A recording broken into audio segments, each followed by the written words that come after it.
I was hoping that you'd give me a little bit of notice. So let's begin. Good afternoon, everyone. My name is Kristyn Wong-Tam. I'm the Member of Provincial Parliament for Toronto Centre. I'm also the official opposition critic for the Ontario NDP for the Ministry of the Attorney General. I'm proud to be standing here today, largely to share that I'll be introducing in very short order a brand new private member's bill. This bill is entitled Stopping the Misuse of the Non-Disclosure Agreements Act. NDAs were invented in the 1980s when lawyers wanted to find a way to protect commercially sensitive information, intellectual property, that was being developed in the tech industry. But by that time, the 1990s and the 2000s rolled around, NDAs were increasingly the norm for settling disputes from employee complaints. So instead of protecting intellectual properties, NDAs morphed into something different. They started to provide cover-up on everything that was deemed as confidential. And that meant that it would be extended to provide reputational protection for any type of company. Lawyers in the U.S. estimate that now NDAs cover about 95% of all civil settlement agreements. And oftentimes that includes an indefinite gag order. We've heard about stories through the media about the perpetrators of violence and abuse, those who are powerful and wealthy, both individuals as well as corporations, as well as institutions, who have used non-disclosure agreements to silence survivors of sexual harassment, bullying, and intimidation. The latest slate of criticism has come out of the Me Too movement. Details of alleged abuse, and later on proven to be true, and legal actions surrounding Harvey Weinstein, Bill Crosby, the Olympic coach Larry Nassar have all highlighted that the role that these clauses and these agreements play in making aggrieved employees feel that they have little recourse after raising serious wrongdoing. Closer to home, we have seen NDAs used in the Albert Schweitzer case and others to silence survivors.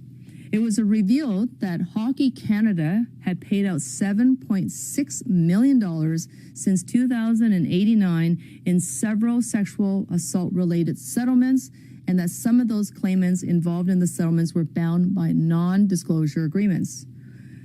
There are growing calls to outlaw non-disclosure agreements across the country as Hockey Canada and other sports organizations reel from sexual assault scandals, including some that led to multi-million-dollar payouts that have done everything they can to keep those incidents secret. My bill is not the first in Canada. It is now the sixth. I want to note that Lynn Lund, who is a Prince Edward Island Green member of the Legislative Assembly, was the very first to introduce such a bill. Shortly after that, we saw Nova Scotia having a similar bill, and that bill was introduced by former conservative but now independent MLA, Elizabeth Smith McCrossan, who introduced the bill. The Liberals then did one and created one in Manitoba, and then we saw the Greens. They're now working on their bill in British Columbia, and independent Senator McPherson has her bill now out in the House. So our bill, this private member's bill, is now the sixth bill to be introduced in Canada. And as you've noted, I have cited that all those different members come from different political parties. This is not a partisan issue. It's about doing the right thing. It's about taking away levers that should not be used in a way that actually furthers harm. I'm proud to say that my bill was largely informed by the work of Julie McFarlane, the co-founder of the Can't Buy My Silence campaign. I want to thank her and her organization for doing the heavy work and working with all the different political leaders who've tabled similar bills, who have brought those bills now forward across the country. I simply would not have done it without their and her support. I want to also recognize that in December 2022, just last year, Bill 26, which was a government bill, an act to amend various acts in respect of post-secondary schools, received royal assent. Effectively, the government banned NDAs at post-secondary institutions. Now, interestingly enough, that bill did not extend to other civil society sectors. This bill, my private member's bill, will do that. It will actually close the gap on what was left out and left behind. It will prohibit people in positions of power from forcing survivors to sign NDAs that they wish not to sign. Survivors can request other types of agreement, such as a one-sided confidentiality clause, to protect their own privacy should they desire that. This bill will ensure that those NDAs are not signed and do not limit survivors' ability to share what happened to them for the purposes of gaining medical care or emotional support, explaining gaps or changes in their careers, or even having to explain their artistic expression. NDAs are used by perpetrators to cover up sexual and physical violence, workplace harassment, wrongful dismissal, and many other situations of discriminations that individuals, workplaces that are oftentimes forced to deal with. Many of those NDAs are so extensive that they limit survivors from talking about their experience even to their own medical professionals, their support people, spiritual counselors, and even their loved ones. It can be incredibly isolating and erode the mental health of survivors for years afterwards. The misuse of NDAs in this way also perpetuates patterns of harm and abuse. When survivors cannot talk out and cannot speak out in warning or affirming others that they are potentially in harm's way, they are not alone, is what they want to say to them, then the harm and the violence can continue. Influential people keep their power while those who they harm lose so much. The Can't Buy My Silence website contains many heartbreaking stories of people who've suffered greatly before and after being presented with an NDA, including those who decided not to sign an NDA and then were denied financial compensation for their suffering.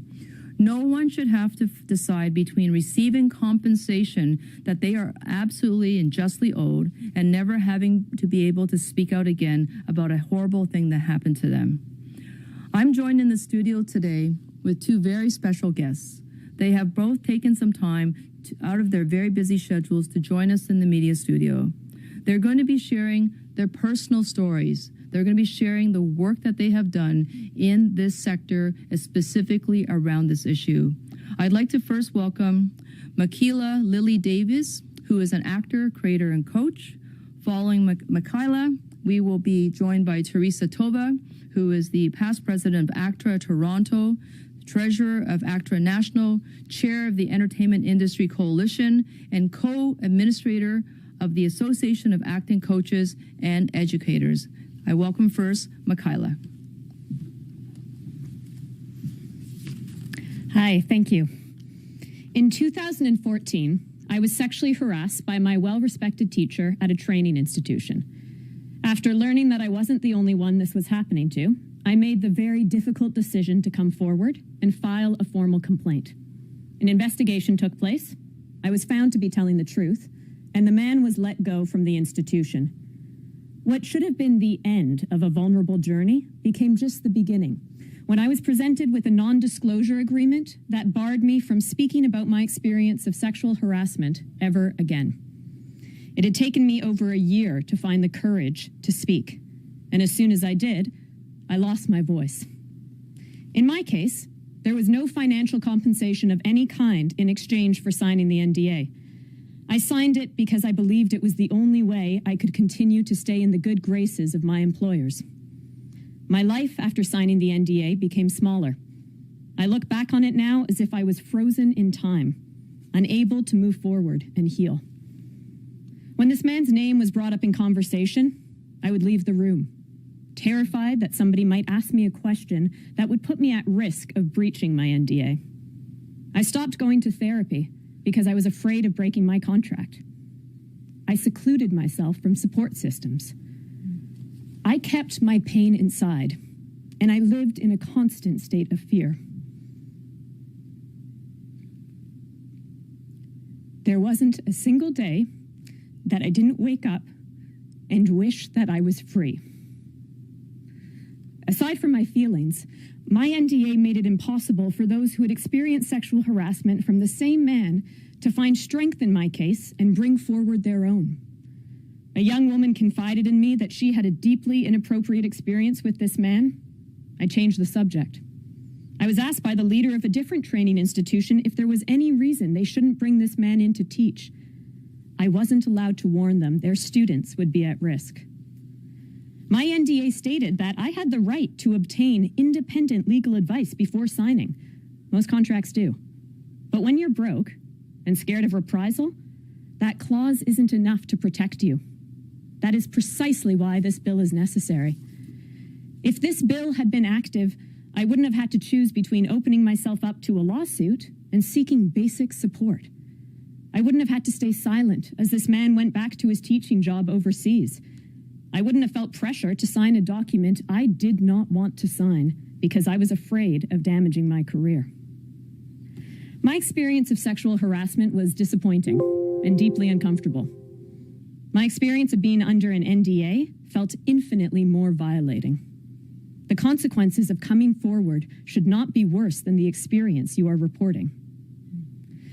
I don't believe that anyone was consciously trying to cause me harm.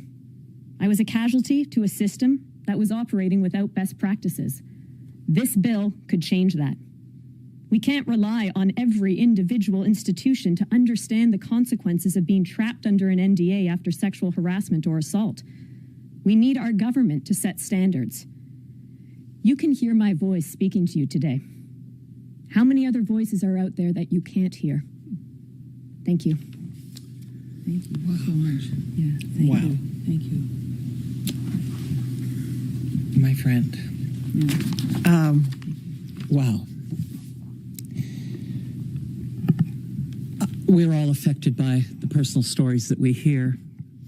I want to thank you, Michaela, for your honesty and your courage and for standing up against a system that wasn't serving you. And I want to thank you, Kristyn Wong-Tam. I stand here in support of all the courageous voices that have come forward to fight against bullying, discrimination, harassment, and sexual violence. Yes, my friends, it's a spectrum of behavior. It has to be stopped. I'm old enough to know, and I'm a Me Too survivor myself. Me Too times 5. It started when I was a child and continued right up into my working world.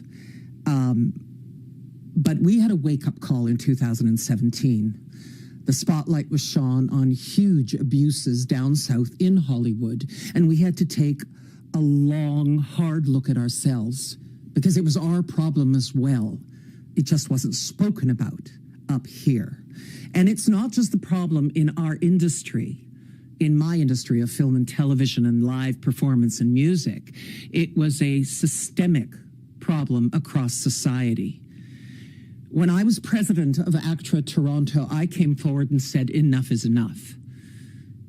We created an ad hoc sexual harassment committee of survivors, mostly women, some men. And I personally listened to over 300 performers that came forward needing to be heard. Some of their stories were historical, and they had kept them silent for over 20 years. Others were current and ongoing. But the common thread with all of them was the fear of reprisals that you've already talked about, Michaela. The being branded a troublemaker with a scarlet letter on your head. And worst of all, the fear of not being believed because the legal system didn't seem to support them. When we did see cases come forward like Gameshi in our own backyard, the survivors were tarred and feathered through the press and in the legal system for actually reaching out to other women to commiserate and to really create community and support. That's against the law, my friends. So this fear of the power imbalances that exist in society, and you talked about it, Kristyn, you know, abusers often are repeat offenders. They have deep pockets and they can drag you through the legal system, threatening you with defamation cases, demanding these NDAs, non-disclosure agreements, be put in front of you, and for no other reason but to silence you.